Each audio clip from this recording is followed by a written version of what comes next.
Assalamualaikum warahmatullahi wabarakatuh.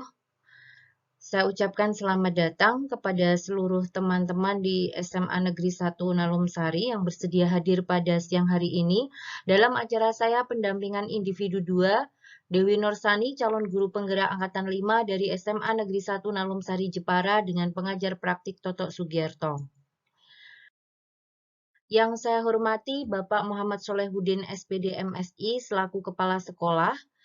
Kemudian yang saya hormati Bapak Toto Sugierto selaku pengajar praktik dan teman-teman, baik guru maupun tenaga kependidikan yang hadir pada hari ini untuk mengikuti kegiatan saya dalam pendampingan individu 2 dengan materi evaluasi visi sekolah.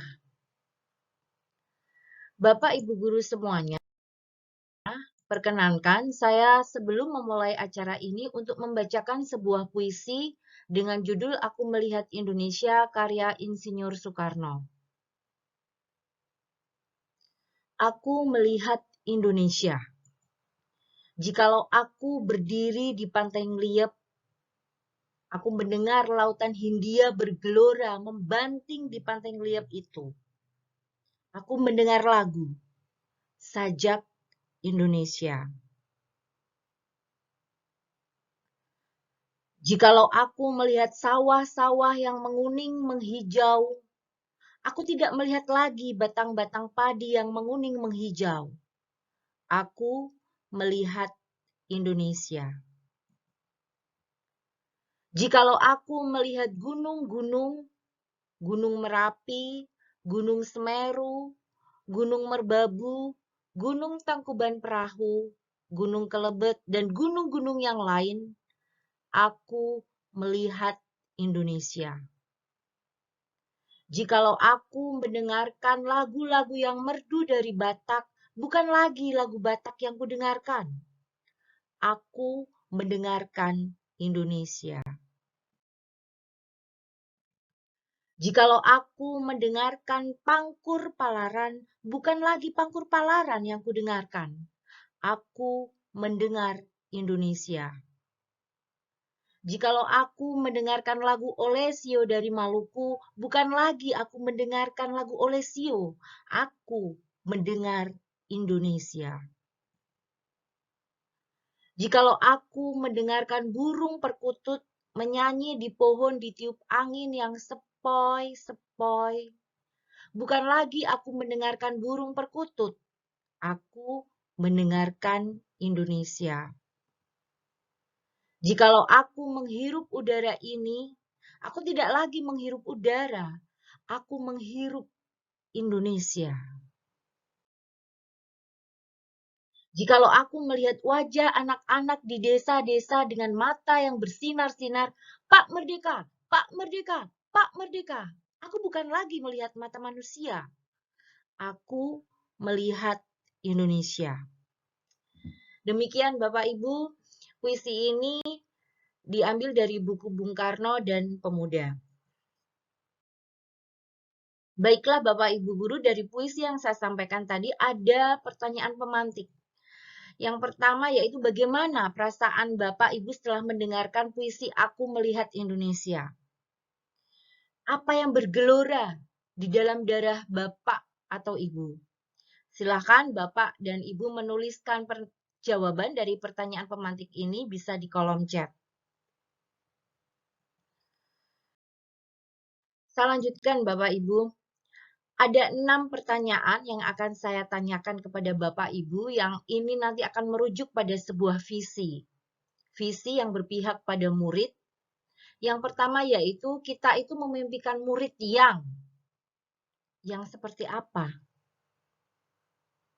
Pertanyaan yang kedua, kita percaya bahwa murid seperti apa? Pertanyaan ketiga, di sekolah kita mengutamakan.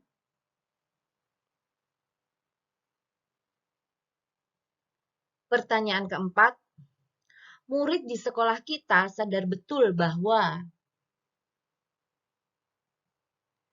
Pertanyaan yang kelima, kita warga sekolah di sekolah ini yakin untuk.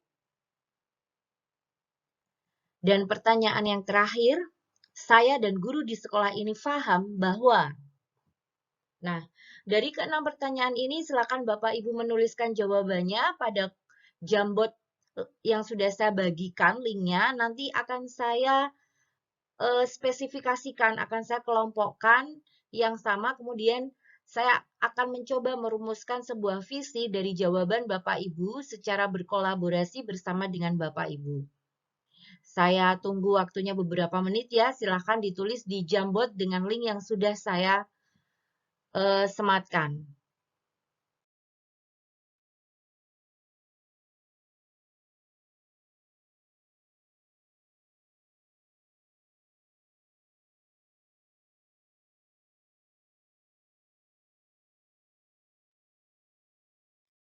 Bapak Ibu Guru yang terhormat, ini tadi hasil diskusi kita ya. Untuk pertanyaan yang pertama, kita memimpikan murid yang seperti apa? Kesimpulannya adalah kita memimpikan murid yang berakhlak, berkarakter, kreatif, memiliki rasa ingin tahu dan menguasai teknologi.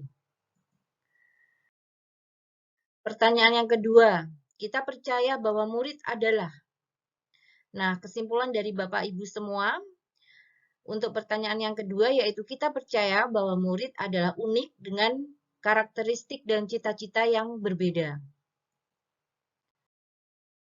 Pertanyaan yang ketiga, di sekolah kita mengutamakan. Kesimpulan kita bersama untuk pertanyaan yang ketiga adalah di sekolah kita mengutamakan pendidikan karakter berupa sopan santun, kedisiplinan, akhlak, kejujuran. Pertanyaan yang keempat, murid di sekolah kita sadar betul bahwa kesimpulan kita tadi yang kita ambil adalah murid di sekolah kita sadar betul bahwa pendidikan itu penting untuk masa depannya agar siswa dapat berkembang sesuai kodrat alam dan kodrat zamannya. Pertanyaan yang kelima, kita warga sekolah di sekolah ini yakin untuk. Nah, kesimpulan kita tadi adalah kita warga sekolah di sekolah ini yakin untuk membantu murid menemukan kodratnya, serta mendampingi siswa dan memberikan pelayanan terbaik. Adapun pertanyaan yang terakhir tentang saya dan guru di sekolah ini paham bahwa. Kesimpulan yang kita peroleh adalah saya dan guru di sekolah ini paham bahwa murid memiliki perbedaan serta ilmu yang didapat akan bermanfaat dan menggali potensi. Nah, ini nanti akan kita rumuskan pertanyaan pertama sampai pertanyaan ke-6 akan kita rumuskan untuk menjadi sebuah visi yang adaptif yang berpihak pada murid. Nanti kita akan coba bersama-sama ya. Bapak Ibu Guru yang terhormat, sebelumnya akan saya tampilkan terlebih dahulu visi SMA kita, visi SMA Negeri 1 Nalumsari, yaitu menghasilkan lulusan yang berakhlak mulia, menguasai iptek, unggul dalam prestasi, dan membudayakan warga sekolah dalam penyelamatan pelestarian lingkungan hidup. Nah, dari visi yang sudah kita gunakan ini, saya tidak mengatakan ini visi yang jelek, ini visi yang sangat baik, dan visi ini pun sudah mampu untuk menghasilkan lulusan yang berakhlak mulia dan memang visi ini sudah terbukti. Tetapi saya ingin berefleksi kepada Bapak Ibu semuanya. Apakah visi sekolah kita saat ini sudah menggambarkan dengan jelas impian dan cita-cita yang ingin kita capai dari murid kita? Silakan Bapak Ibu tulis di kolom chat. Pertanyaan kedua, apakah visi sekolah saat ini sudah menunjukkan hal yang diharapkan untuk menjadi pembeda antara murid di sekolah kita dengan murid di sekolah lain? Nah, coba kita amati, kita cermati, dan kita refleksikan. Apakah visi yang sudah kita gunakan selama ini sudah berpihak kepada murid atau belum? Sebelum lebih jauh kita membahas tentang evaluasi visi, saya ingin mengingatkan kembali kepada Bapak Ibu Guru semua, apa sih itu visi? Visi adalah representasi visual kita akan masa depan, Bapak Ibu. Visi merupakan pandangan atau wawasan ke depan yang dijadikan cita-cita, inspirasi, motivasi pada masa yang akan datang. Oleh karena itu, dalam menyusun sebuah visi, jelas kita harus berpihak kepada murid, karena murid adalah objek dari apa yang ingin kita cita-citakan. Berbicara tentang keberpihakan kepada murid, tentu kita tidak lepas dari intisari pemikiran Ki Hajar Dewantara tentang pendidikan.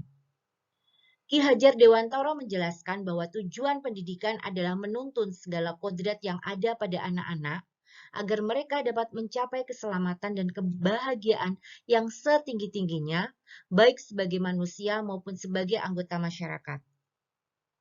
Ki Hajar Dewantara menjelaskan bahwa dasar pendidikan anak berhubungan dengan kodrat alam dan kodrat zaman.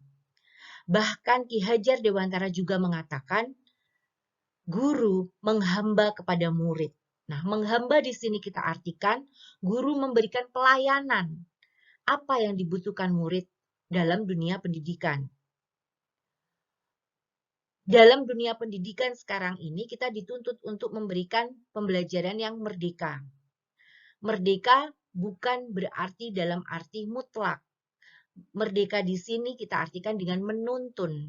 Menuntun itu artinya kita membiarkan siswa kita untuk mengejar apa yang mereka inginkan, mereka ciptakan, tapi kita memberitahu. Jika mereka bertemu dengan suatu hal yang tidak baik untuk mereka, maka kita harus memberitahunya.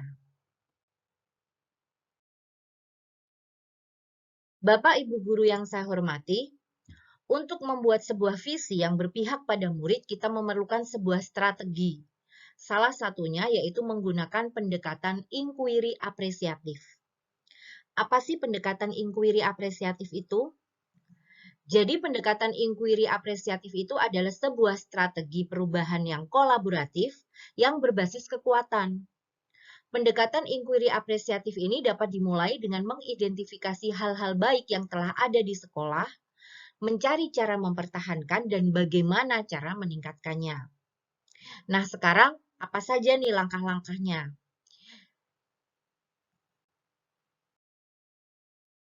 Jadi, inquiry apresiatif itu bisa menggunakan langkah bagja. Apa saja langkah yang terdapat dalam bagja? Yang pertama B, yaitu buat pertanyaan. Yang kedua adalah A, ambil pelajaran. Yang ketiga adalah G, gali mimpi.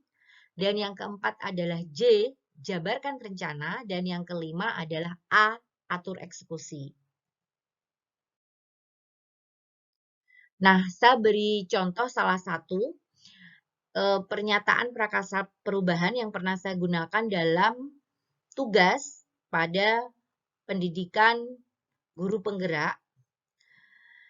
Pernyataan prakarsa perubahan yang saya sampaikan saat itu adalah melaksanakan proses pembelajaran dan pendidikan yang religius, terampil, kreatif, mandiri, dan menyenangkan. Nah, saya akan menyoroti ini nih, yang menyenangkan. Kita akan menggunakan proses bagjanya. Yang pertama adalah B, buat pertanyaan utama. Pertanyaannya adalah apa yang harus saya lakukan? Ini tidak akan saya kupas satu persatu ya Bapak Ibu, ini hanya akan saya berikan secara umum saja. Dari pertanyaan apa yang harus saya lakukan untuk mendapatkan model pembelajaran yang menyenangkan, maka tindakan yang akan saya lakukan adalah mencari informasi atau jurnal pendidikan tentang pengajaran, ataupun saya bisa berkonsultasi dengan teman sejawat. Langkah yang kedua adalah A, ambil pelajaran. Pertanyaannya adalah siapa nih orang yang pernah berhasil mendapatkan model pembelajaran yang menyenangkan? Saya bisa mengambil pelajaran dari siapa? Maka tindakannya adalah saya mencari profil guru ataupun kepala sekolah yang telah berhasil dalam melakukan pembelajaran yang menyenangkan. Pertanyaan yang ketiga atau langkah yang ketiga yaitu gali mimpi.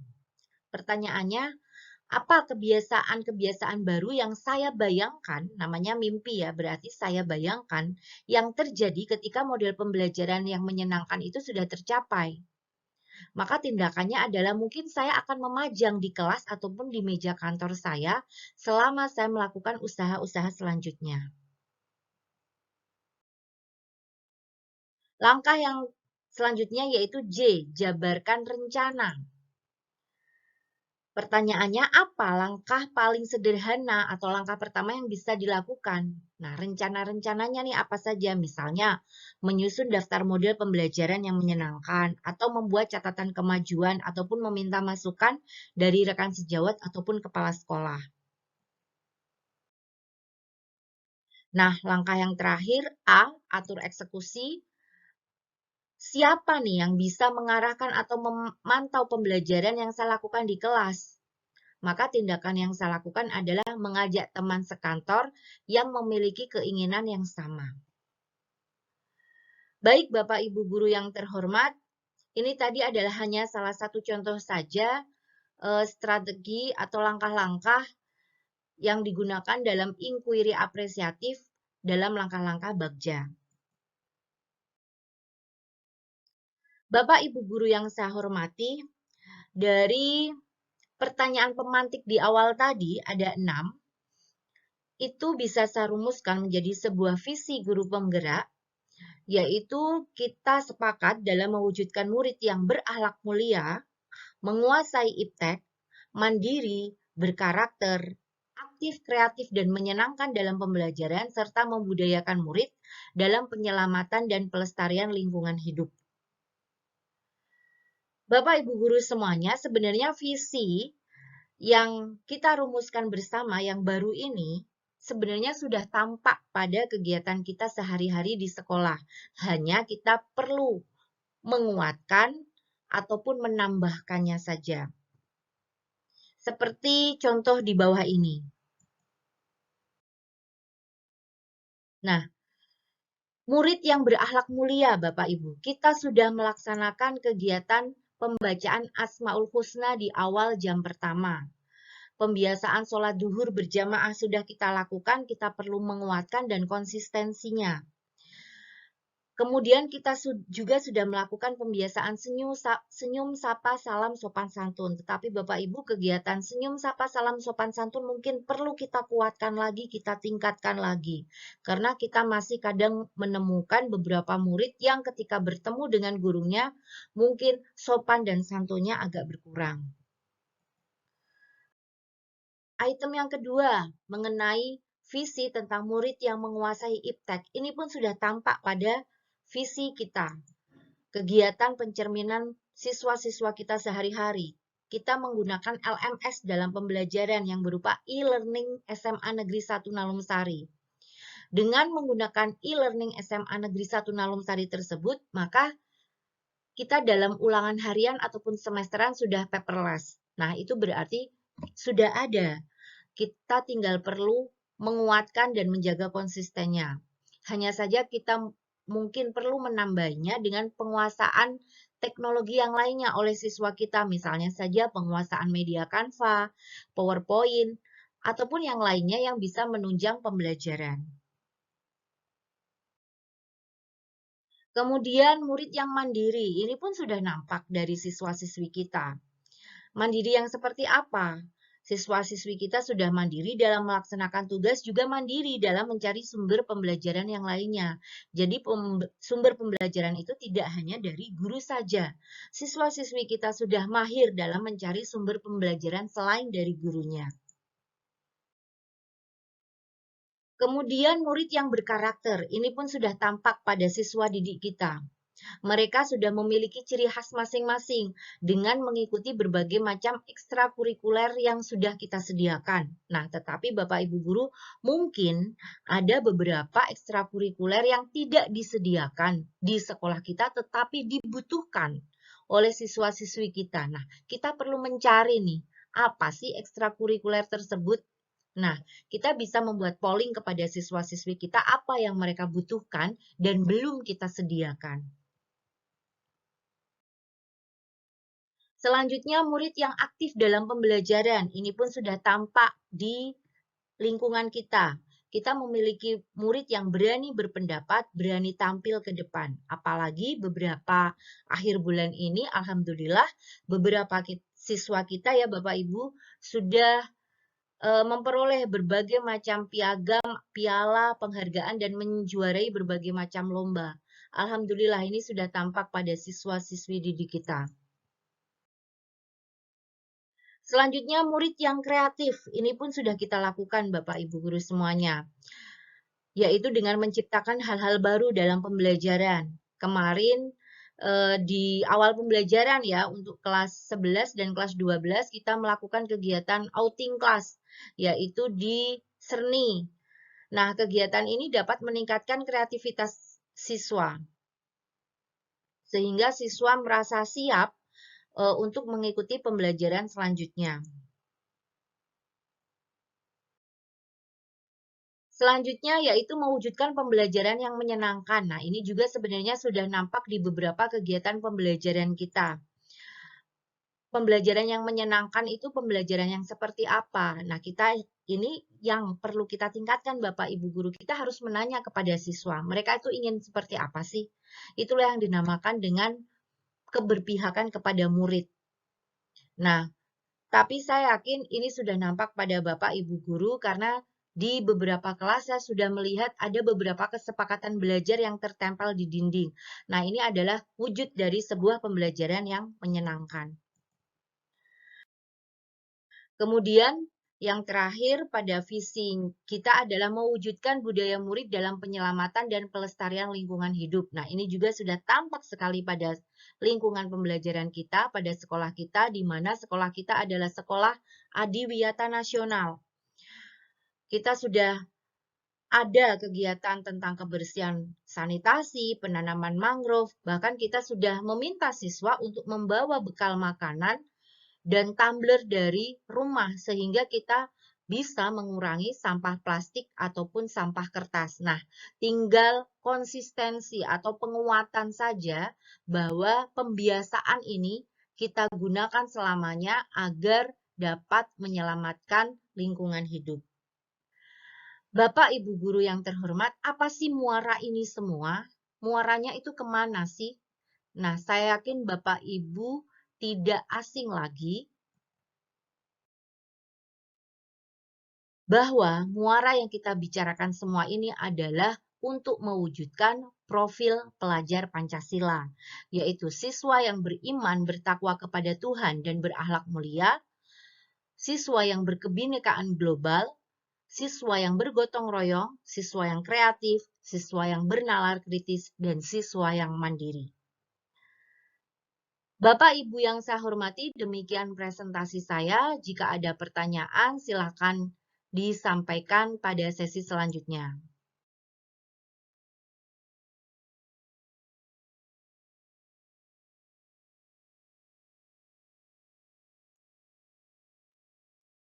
Wassalamualaikum warahmatullahi wabarakatuh. Saya ucapkan terima kasih kepada seluruh Bapak Ibu Guru yang telah hadir dalam sesi ini. Salam Guru Hebat.